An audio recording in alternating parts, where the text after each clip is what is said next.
সে অনেক দিন আগের কথা। ইরাকের বাগদাদ নগরীর শেষ প্রান্তে মরুভূমির সীমানা ঘেঁষে একটি এলাকা, নাম তার বাব আল বসরা। সেখানে বসবাস করতেন আবু আলী নামে এক ব্যবসায়ী। ব্যবসা তার খেজুরের। মরুভূমির মধ্যে বেদুইনদের যে গ্রাম, সেই গ্রাম থেকে তিনি খেজুর আনতেন গাধার পিঠে বোঝাই করে, বিক্রি করতেন বাগদাদের বাজারে। ছেলে আলী আর তার স্ত্রী আজেরাকে নিয়ে তার সুখের সংসার। কিন্তু এই সুখ বেশি দিন টিকল না। আলীর বয়স তখন 10 বছর। খুবই বুদ্ধিমান আর চটপটে ছেলে। মক্তবে সবাই তাকে খুব পছন্দ করে তার ভালো আচরণের জন্য আর পরোপকারের জন্য। বাবার সাথে আলীও মাঝে মাঝে যেত বেদুইনদের গ্রামে। দিনভর বাগান ও বাগান থেকে খেজুর সংগ্রহ করে বোঝাই করত গাধার পিঠে। বিকেল বিকেল ফিরে আসত বাগদাদের বাজারে। সেদিন খেজুর সংগ্রহ করে বস্তা বোঝাই করতে করতে বিকেল গড়িয়ে গেল। সন্ধ্যার পরে মরুভূমির পথটুকু পাড়ি দেওয়া খুবই ঝুঁকিপূর্ণ। ডাকাতদের কবলে পড়ার সম্ভাবনা থাকে। বাবা আলী, কি করা যায় বলো তো? সবাই তো বিকেল বিকেল শহরের দিকে চলে গিয়েছে, কিন্তু এখানেই বা থাকবো কোথায়? বেদুইনদের গ্রামে রাতের বেলায় থাকারও তো কোনো সুব্যবস্থা নেই। কি করা যায় বাবা বলো তো? যাবো নাকি যাবো না? আমার মনে হয় চলে গেলেই ভালো হয় আব্বাজান। ঠিক আছে, আল্লাহর উপর ভরসা করে চলো রওনা হই। অবশেষে মাল সামানা নিয়ে শহরের দিকেই পা বাড়ালেন। চাঁদ নেই আকাশে। সন্ধ্যার পর ধূপ করে আধার নেমে এলো মরুভূমিতে। বাবা বললেন, আজ খুব কষ্ট করলে আলী। কালকে বাজার থেকে তোমার পছন্দের চশমাটি কিনে দেব ইনশাআল্লাহ। কত দিনের আবদার তোমার। সত্যি কিনে দিবেন? আলহামদুলিল্লাহ। সারাদিন বেদুইন পল্লী থেকে আপনার সাথে খেজুর সংগ্রহ করতে আমার খুব ভালো লেগেছে। আমার কোনো কষ্টই হয়নি আব্বাজান। কোনো কষ্ট হয়নি? মাশাআল্লাহ। তাহলে তো তুমি খুব শীঘ্রই ব্যবসায়ের সব কাজ শিখে ফেলতে পারবে। তবে লেখাপড়াটাও কিন্তু চালিয়ে যেতে হবে বৎস। পথ খুব কম, ঘণ্টাখানেক চললেই শহর। কিন্তু যেখানে বাঘের ভয়, সেখানেই সন্ধ্যা হয়। আলীর বাবা লক্ষ্য করলেন একদল ঘোড়সওয়ার টকবক টকবক করে তীব্র বেগে ঘোড়া ছুটিয়ে তাদের দিকে আসছে। আলী আলী আলী, তুমি এক কাজ করো, ওই যে একটা বালির ডিবি দেখা যাচ্ছে না, ওটার পেছনে তুমি লুকিয়ে পড়ো। ঠিক আছে বাবা, যাচ্ছি। কিন্তু তুমি? আলী দূর থেকে দেখলো পুরো দৃশ্য। ডাকাত দল তাদের সব মালামাল লুট করলো। ছেড়ে দাও, ছেড়ে দাও আমাকে। আমার মালামাল নিচ্ছ নিয়ে যাও, অসুবিধা নেই। আমাকে ছেড়ে দাও। বাসায় আমার স্ত্রী আছে, ছেলে আছে। আমাকে না পেলে ওরা পাগল হয়ে যাবে। আমাকে ছেড়ে দাও তোমরা। তা কি হয় রে পাগলা? তোর মালামাল তো লুট করবই, তোকেও দাস বাজারে বিক্রি করে দেব। ডাকাত দল তাদের সব মালামাল লুট করলো। ধরে নিয়ে গেল বাবাকে। ঢিবির পিছনে লুকিয়ে থেকে সারা রাত কাঁদল আলী। আমার বাবাকে ওরা ধরে নিয়ে গেছে। আমি এখন বাবাকে কোথায় পাবো? আর মাকেই বা কি জবাব দেব? সারা রাত কাঁদল আলী। সকালে মরুভূমির পথটুকু পাড়ি দিয়ে ফিরল মায়ের কাছে।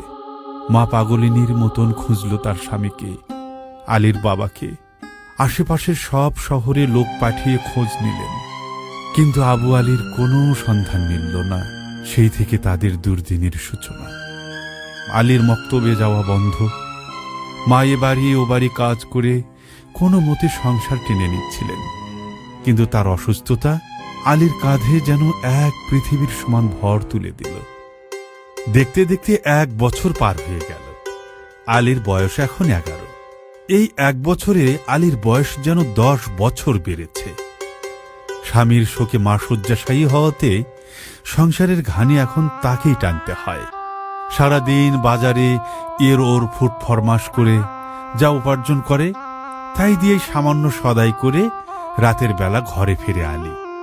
এর মধ্যেই ঘটে গেল এক মজার ঘটনা। দুপুরের দিকে বাজারে কেনা বেচা কমে যায়। ব্যবসায়ীদের কেউ জোহরের নামাজ পড়ে, কেউ বা দুপুরের খাবার খায়। অধিকাংশ দোকান তখন বন্ধ থাকে। দোকানের একেবারে শেষ মাথায় আব্দুল কাদের সদাগরের দোকান। মাঝারি মানের ব্যবসায়ী তিনি। দোকানে মাল ওঠানো কিংবা বড় ধরনের বেচা বিক্রি হলে আলী কায়িক পরিশ্রম দেয় এখানে। আলীকে খুব আদর করেন আব্দুল কাদের সদাগর। আলীর আজ অন্য দোকানে কাজ।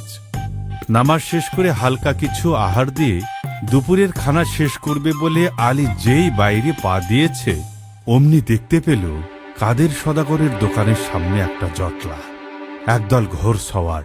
আড়ালে চলে গেল আলী। এবার লুকিয়ে লুকিয়ে ভালো করে লক্ষ্য করল, আবার মুহূর্তেই বুঝে ফেলল সেই ডাকাত দল। ডাকাত ডাকাত বলে চিৎকার করলে দুপুরে শুনশান বাজারে লোকজন জড়ো হওয়ার আগেই ডাকাত দল তাকে মেরে ফেলবে। লুটপাট করার সুযোগ না পেলে আব্দুল কাদের সদাগরের জীবনও হুমকির মুখে চলে যাবে। তাকেও মেরে ফেলতে পারে ওরা। কি করবে ভেবে পাচ্ছিল না আলী। হঠাৎ তার মাথায় একটা বুদ্ধি আসলো। দোকানের কিছু শুকনো কাঠ আর খড়কুটাতে আগুন ধরিয়ে দিল সে। আগুনটাকে দোকানের সামনে ঠেলে দিয়ে চিৎকার শুরু করে দিল, আগুন আগুন, বাঁচাও বাঁচাও, দোকানে আগুন লেগেছে, কে কোথায় আছো, দ্রুত পানি আনো, আগুন নেভাও, নচেৎ সব পুড়ে ধ্বংস হয়ে যাবে। আলীর চিৎকার শুনে বিশ্রামে থাকা ব্যবসায়ীরা একে একে ছুটে আসতে থাকে। আগুনের খুব কাছাকাছি আসতেই আলী ফিসফিস করে তাদেরকে বলে, আগুন নয়, কাদের চাচার দোকানে ডাকাত পড়েছে। লোকজন এবার ডাকাত ডাকাত বলে চিৎকার শুরু করে। ডাকাত পড়ছে রে, ডাকাত! তোমরা কে কোথায় আছো? তাড়াতাড়ি আসো! ডাকাত দল কিং কর্তব্য বিমূঢ় হয়ে বাজারের মধ্যে ছোটাছুটি শুরু করে দেয়। এক পর্যায়ে তারা পালিয়ে যায়। বাজারের ব্যবসায়ীরা আলীকে মাথায় করে হইচই করতে করতে কাদের সদাগরের দোকানের সামনে হাজির হয়। আজ আলীর জন্যই তুমি বেঁচে গিয়েছো, কাদের সওদাগর। নিশ্চয় নিশ্চয়, আমাদের আলী অনেক সাহসী ছেলে। আজকে আমার জীবন এবং সম্পদ রক্ষা করেছে আলী। বলো বাবা, কি চাও তুমি আলী? আজকে তুমি যা চাইবে তাই পাবে আমার কাছে। কিছুই চাই না চাচা, কেবল দোয়া চাই। দোয়া তো করবই প্রাণ ভরে, তবে কিছু একটা তোমাকে দিতেই হবে। আলী রাজি হচ্ছিল না। শেষমেশ অনেক পীড়াপিড়ির পরে আলী তার সত্য ইচ্ছের কথা জানায়। তার একটা চশমা পরার শখ। চলো চলো দোকানে চলো। এ তো অনেক সামান্য চাওয়া। চলো চলো বাবা, এক্ষুনি দোকানে চলো। আলী ব্যবসায়ীর সাথে চশমার দোকানে যায়। দোকানি তাকে অনেক চশমা দেখায়, কিন্তু আলীর কোনোটাই পছন্দ হয় না। শেষ পর্যন্ত একটা অন্য রকম বিশেষ চশমা দেখান তিনি। আলীর খুব পছন্দ হয়ে যায় সেটি। দাম কিছুটা বেশি। আব্দুল কাদের খুশি মনে সেটি কিনে দিতে রাজি হয়ে যান। দাম মিটিয়ে তিনি দোকান থেকে চলে যাওয়ার পর দোকানে চাচা বলেন, শোনো আলী, একটা গোপন কথা। এটা একটা বিশেষ চশমা। এর একটা বিশেষ শক্তি আছে। কি শক্তি চাচা? এটা দিয়ে তুমি মানুষের মনের কথা পড়তে পারবে। আলী খুব বিস্মিত হয়ে যায়। তবে তবে একটা শর্ত আছে। এই চশমাটা ব্যবহারের প্রথম দিন থেকে টানা 7 দিন সত্য কথা বলতে হবে, তবেই এটা কাজ করবে। সামান্য একটা ছোট্ট মিথ্যা কথা বললেও এটার কার্যকারিতা নষ্ট হয়ে যাবে। ও আচ্ছা, তাই? আলী খুব অবাক হয়। চশমাটা চোখে লাগিয়ে দোকানি চাচাকে ধন্যবাদ জানিয়ে বাড়ির পথে হাঁটা দেয় সে। বাড়ির খুব কাছাকাছি চলে এসেছে আলী। হঠাৎ তার মনে হলো কেউ একজন তাকে অনুসরণ করছে। পেছনে তাকায় আলী। বিস্ময়ে চোখ ছানা বড় হয়ে যায়। এ কি দেখছে সে? আলী চোখ কষলে আবার তাকালো। ভুল দেখছে না তো? না, ভুল নয়। রাস্তার ধুলো মাখা অন্ধকারে দাঁড়িয়ে আছে দুটো গাধা। একটু ভালো করে তাকাতে আলীর বুক ধক করে উঠল। এ তো সেই দুটো গাধা, তাদের দীর্ঘদিনের পালিত গাধা, যে গাধা দুটো ডাকাত দল তার বাবার সঙ্গে লুট করে নিয়ে গিয়েছিল। গাধা দুটো যেন ক্লান্ত হয়ে পড়েছে। শরীর ধুলোয় মাখামাখি, পিঠে কোনো বোঝা নেই, চুপচাপ দাঁড়িয়ে আছে রাস্তার ধারে। আলী ধীরে ধীরে এগিয়ে গেল। গাধা দুটো তাকে দেখেই হালকা শব্দ করল, হুম হুম, যেন অনেক দিনের চেনা কাউকে পেয়ে খুব খুশি হয়েছে। আলী তাদের গলায় হাত বুলিয়ে দিল। বুকের ভেতরটা কেমন কেঁপে উঠল তার। বাবার কথা মনে পড়ে গেল। তাহলে কি বাবা কাছাকাছি কোথাও আছেন? নিজের মনেই বলল আলী। কিন্তু আশেপাশে তাকিয়ে কাউকে দেখতে পেল না সে। চারিদিকে নিঝুম, শুধু সন্ধ্যার বাতাসে মরুভূমির ধুলো উঠছে। হঠাৎ তার মনে পড়ল নতুন চশমাটার কথা। আচ্ছা আচ্ছা, এটি দিয়ে কি পশু পাখির মনের কথাও পড়া যাবে? দোকানদার চাচা বলেছিলেন, এটা দিয়ে তুমি মানুষের মনের কথা পড়তে পারবে, তবে একটা শর্ত আছে। এই চশমাটা ব্যবহারের প্রথম দিন থেকে টানা 7 দিন সত্য কথা বলতে হবে, তবেই এটা কাজ করবে। আলী তবু সাবধানে চশমাটা চোখে পড়ল। চারিদিকে তাকিয়ে দেখল সবকিছু আগের মতোই লাগছে। সে একটু হতাশ হল। ঠিক তখনই রাস্তার ওপাশে একটা ছায়া নড়ে উঠল। মনে হলো একজন লোক দাঁড়িয়ে আছে ঝোপের আড়ালে, মাথায় পাগড়ি, গায়ে লম্বা চাদর। আলী ভয় পেয়ে গেল। কিন্তু হঠাৎই তার কানে যেন একটা অদ্ভুত ফিসফিস শব্দ এলো। এই ছেলেটাই তো আগুন আগুন বলে চিৎকার করেছিল। আলী চমকে উঠল। সে দ্রুত চারিদিকে তাকালো। কেউ তো কথা বলছে না। তাহলে কি সে কি সত্যিই লোকটার মনের কথা শুনতে পাচ্ছে? আলী বুঝতে পারল চশমাটা সত্যিই অসাধারণ। কিন্তু এটি তো 7 দিনের আগে কাজ করবার কথা নয়। হঠাৎই মনে হলো লোকটা অন্ধকারে মিলিয়ে গিয়েছে। আলী কিছুক্ষণ স্তব্ধ হয়ে দাঁড়িয়ে রইল। লোকটা কে? কেন সে আমাকে অনুসরণ করছে?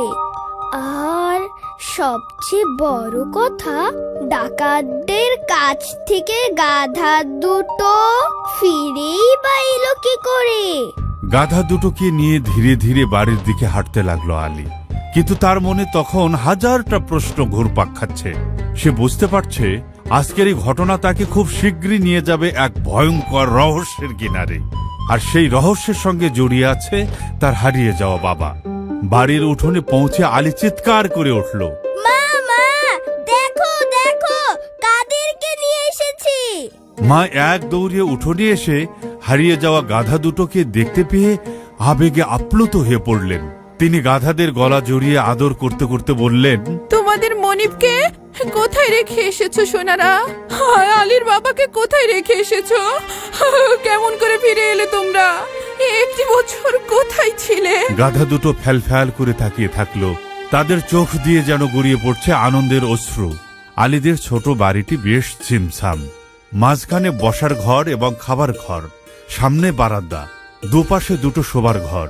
আলী বড় হয়েছে। সে এখন নিজের ঘরে আলাদা শোয়। রাতের খাবার খেয়ে মায়ের সঙ্গে খানিক গল্প করে পুরনো আস্তাবলে গাধা দুটোকে বেঁধে হালকা কিছু দানা পানি দিয়ে সে শুয়ে পড়ল। গভীর রাতে গাধা দুটোর চিৎকারে আলীর ঘুম ভেঙে গেল। সিটকিনি খুলে দেখল বাইরে ঘুটঘুটে অন্ধকার।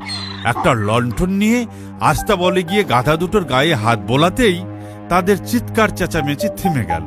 আলী তার ঘরে ফিরতে যাবে, হঠাৎ পেছন থেকে কে যেন তাকে চাপটে ধরল। ফু দিয়ে নিভিয়ে ফেলল বাতিটি। পেছন থেকে কেউ একজন আলীর মুখ চেপে ধরল। আলী কোনো শব্দ করতে পারছে না। টানতে টানতে অদৃশ্য শক্তিটি আলীকে নিয়ে তার ঘরে ঢুকল, বন্ধ করে দিল দরজা। আলী ভীষণ ভয় পেয়ে গেছে। এদিক ওদিক করে ছুটবার চেষ্টা করছে শক্ত বেষ্টনী থেকে, কিন্তু এক চুলও নড়তে পারছে না, চিৎকারও করতে পারছে না। একটু শান্ত হও, চিৎকার করো না, আমাকে সাহায্য করো, তোমার কোনো ক্ষতি করব না আমি। অদৃশ্য শক্তিটি আস্তে আস্তে শিথিল করলো তার হাতের বাঁধন। এক ঝটকায় ঘুরে দাঁড়ালো আলী। কি আপনি? কি চান আমার কাছে? আজ দুপুরে বাজারে যে ডাকাত দল এসেছিল, আমি তাদের একজন। আমাকে রেখে দলের বাকি সবাই হাওয়া হয়ে গেছে। আগুন আগুন বলে তো তুই চিৎকার করেছিলে, তাই না? ডাকাত দলকে ধরিয়ে দেবার চেষ্টা করেছিলে। আলী মাথা নাড়ে, অকপটে স্বীকার করে সে কথা। কেননা মিথ্যা কথা বললে চশমার গুণাগুণ নষ্ট হয়ে যাবে। চাইলে তোমাকে আমি মেরেও ফেলতে পারি, কিন্তু মারব না। কেননা আমাকেও বাঁচতে হবে, আর সেজন্য আমি তোমার সাহায্য চাই। আমি কিভাবে আপনাকে সাহায্য করতে পারি? এই শহরটা খুব ছোট, সবাই সবাইকে চেনে। দুপুরের ডাকাতির ঘটনার পরে যদি অপরিচিত একজন মানুষকে শহরের মধ্যে কেউ দেখে ফেলে, তাকে পাকড়াও করবে, মেরেও ফেলতে পারে। তাই আমাকে কিছুদিন এই ঘরে তোমার কাছে লুকিয়ে রাখতে হবে। কি ভাবছো? ভাবছি আমার বাবার কথা। আমার বাবাকেও তো আপনারা ধরে নিয়ে গেছে। কোথায় আছে আমার বাবা? তোমার বাবাকে তো আমি চিনি না, এটা কতদিন আগের ঘটনা। 1 বছর। তাহলে চিনব না। আমি এসেছি 6 মাস হলো। আমি ইচ্ছে করে এই পথে আসিনি। কিভাবে এসেছেন? সে অনেক বড় ইতিহাস। এই শহর থেকে বের হয়ে আপনি কোথায় যাবেন? ডাকাত দলেই ফিরে যাব। কেন? এখন তো আপনি মুক্ত, ইচ্ছে করলেই অন্য জায়গায় চলে যেতে পারেন। যাচ্ছেন না কেন? সরদারের সাথে কিছু হিসেব নিকেশ বাকি আছে। আমার ভীষণ খিদে পেয়েছে। সকাল থেকে পেটে কোনো দানা পানি পড়েনি। ঘরে কি কোনো আহার আছে খোকা? কিছু শুকনো খাবার থাকতে পারে। আনতে পারো, তবে সাবধান, কোনো ধরনের চালাকি করার চেষ্টা করবে না। আলী দরজা খোলা মাত্র ভূত দেখার মতন চমকে ওঠে। তার মা দাঁড়িয়ে আছে দরজায়। আলীর বুক ধরফর করছে। ভেতরে ডাকাত, বাইরে মা। মা আবারও বললেন, কি হয়েছে বাবা? কার সঙ্গে কথা বলছিলে এত রাতে? আলী তাড়াতাড়ি নিজেকে সামলে নিল। সে এক পা এগিয়ে ঘরের দরজা আড়াল করে মায়ের সামনে দাঁড়ালো, যাতে ঘরের ভেতরটা মা দেখতে না পান। মা, চলুন আপনার ঘরে। আপনার সঙ্গে একটা বিষয়ে কথা বলতে হবে, খুব জরুরি। মা অবাক হলেন, কিন্তু কিছু না বলে আলীকে নিয়ে তার ঘরের দিকে পা বাড়ালেন। মায়ের ঘরে ঢুকে দরজা লাগিয়ে আলী ফিসফিস করে সব বলল তার মাকে। তার ঘরে একজন পুরুষ মানুষ রয়েছে, একজন পূর্ণবয়স্ক পুরুষ মানুষ। গতকাল বাজারে যে ডাকাত দল এসেছিল, লোকটা সেই ডাকাত দলের একজন সদস্য। সব শুনে মায়ের মুখ ফ্যাকাশে হয়ে গেল। ডাকাত আমাদের ঘরে? কি বলছো তুমি আলী, পাগলের মতন? লোকটা তো এখনই আমাদের গলায় ছুরি ধরবে আর লুট করে নিয়ে যাবে। সামান্য সহায় সম্পদ যা আছে এখনই তাকে নগর রক্ষীদের হাতে তুলে দিতে হবে। চলো দ্রুত বের হয়ে যাই। আলী শান্ত গলায় বলল, থামুন আম্মা যান, অস্থির হবেন না। আমি জানি এটা অত্যন্ত বিপজ্জনক, কিন্তু মা, এই লোকটা বলেছে সে বাবার খোঁজ খবর দিতে পারবে। আর তাছাড়া সে যদি কোনোভাবে জানতে পারে আমরা তাকে নগর রক্ষীদের হাতে তুলে দেব, তাহলে সে আমাদের দুজনকেই খুন করে এখান থেকে পালিয়ে যাবে। গভীর চিন্তায় মা চুপ করে রইলেন। আলী আবার বলল, আর একটা কথা মা, কাল তাকে ঘরে একা রেখে গাধা দুটো নিয়ে আমাকে বাইরে যেতে হবে। আপনি যে সবকিছু জেনে গেছেন তা যেন কোনোভাবেই সে বুঝতে না পারে, এবং একজন সাধারণ মেহমানের মতনই তার সাথে আচরণ করবেন। গাধা দুটোকে কেন সঙ্গে নেবে বাবা? আমি ভাবছি মালামাল পরিবহনে এ দুটোকে কাজে লাগাবো। মাথায় বোঝা টেনে টেনে আমি যে ভীষণ পরিশ্রান্ত হয়ে গেছি আম্মা জান। মা আলীর মাথায় হাত বুলিয়ে দিলেন। আমার সাহসী ছেলে, বাবার মতনই বুদ্ধিমান ব্যবসায়ী হবে তুমি। তবে একটি কথা, বাবা হারিয়ে যাওয়ার পর থেকে শুধু বোঝা নয়, আমাকেও তোমার মাথায় বয়ে নিয়ে যাচ্ছ। আল্লাহ নিশ্চয় তোমাকে এর উত্তম যা যা দান করবেন। তবে আজকে যা বললে সেটা নিয়ে আমি খুব চিন্তিত হয়ে পড়েছি বৎস। ঠিক আছে, তুমি যেটা ভালো মনে করছো সেভাবেই পা ফেলো, তবে খুব সাবধানে। মনে রেখো, এই পথে ভুল করলে বিপদ শুধু তোমার নয়, আমার এবং আমাদের সবারই। আলী মাথার নাড়ল। কিছুক্ষণ পর সে খাবার ঘর থেকে শুকনো রুটি, খেজুর আর পানি নিয়ে নিজের ঘরে ফিরে এলো।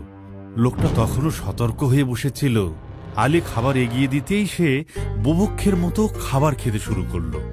ক্ষুধার্ত পেট ঠান্ডা হলো। অনেকক্ষণ সে চুপ করে থাকলো। তারপর ধীরে ধীরে বলতে শুরু করলো। তুমি জানো না তুমি আমার কত বড় উপকার করলে। আমি না জানলেও আমার দলের নিশ্চয়ই অনেকেই জানে তোমার বাবার কথা। যদি দস্যু দলে আবার ফিরে যেতে পারি তবে নিশ্চয়ই তোমার বাবাকে খুঁজে পেতে সাহায্য করব। কিন্তু কেন? আপনিও তো একজন ডাকাত, আপনি কেন আমার বাবাকে খুঁজে পেতে সহায়তা করবেন? ডাকাত দলে আছি, তাই আমাকে ডাকাত বলতেই পারো হে উপকারী বালক। তবে কেন আমি এখনো এই দলে রয়ে গেছি, সেই কাহিনী শুনলে আমার প্রতি তোমার ধারণা কিছুটা পরিবর্তন হতে পারে। এই যে আমার আঙুল দেখতে পাচ্ছ, এখানে এটা কি আছে? এ তো আংটি, কি সুন্দর, নিশ্চয়ই অনেক দামি। ঠিকই ধরেছ বালক, খাঁটি হীরের আংটি। অবশ্য দস্যু সর্দার জানে এটি একটি নকল হীরের আংটি, না হলে কবে এটি কেড়ে নিতেন? এই আংটি আমাকে এখনো পর্যন্ত ডাকাত দলের সদস্য হয়ে তাদের সাথে দস্যুপনা করতে বাধ্য করছে। কি বলছেন জনাব? একটা আংটি কি করে আপনাকে ডাকাত দলের সঙ্গে আটকে রেখেছে? সে এক বিরাট কাহিনী, শোনো তাহলে বলছি। এই শহর থেকে অনেক দূরে, প্রায় 300 মাইল দূরে আমাদের প্রাচীন বসরা নগরী। সেখানকার এক ধনী ব্যবসায়ী, নাম তার হাম্মাদ শেখ, খুব সৎ আর পরোপকারী। তার ছিল পরমা সুন্দরী এক কন্যা। যেমন তার রূপ তেমন তার গুণ, বাবার মতোই মানুষের জন্য নিবেদিত প্রাণ। কিন্তু ধর্মপ্রাণ মুসলিম নারী বলে তার চেহারা কেউ কোনোদিন দেখেনি। ক্ষুধার্তকে খাবার দেয়া, অভাবীকে সাহায্য করা, দাস মুক্ত করা, এমনকি অন্যের দাস দাসীকে তার কাজে সাহায্য করা, এসব ছিল তার প্রতিদিনকার কাজ। বসরার অনেক ধনী পরিবারের যুবক এই কন্যাটিকে বিয়ে করার জন্য ব্যাকুল ছিল, কিন্তু হাম্মাদ শেখ তখনও পর্যন্ত কোনো যুবককে তার নিজের কন্যার জন্য উপযুক্ত পাত্র হিসেবে পছন্দ করেননি। আর সব যুবকের মতন আমিও ভাবতাম, যদি হাম্মাদ শেখের বাড়িতে জামাতা হিসেবে যেতে পারতাম। কিন্তু আমার মতন একজন ভবঘুরে যুবকের জন্য এটি ছিল এক আকাশ কুসুম কল্পনা। এর মধ্যে ঘটল এক অভাবনীয় ঘটনা। বন্ধুরা, কি সেই ঘটনা ঘটলো তা কি তোমরা জানতে চাও? তাহলে অপেক্ষা করো পরের পর্বের জন্য। চশমা জাদুর, চশমা জাদুর, চশমা জাদুর চশমা। আলীর চোখে চশমা দেখে চিন্তিত কেন হোশমা। চশমা জাদু, চশমা জাদু, চশমা জাদু, চশমা জাদু, চশমা জাদু।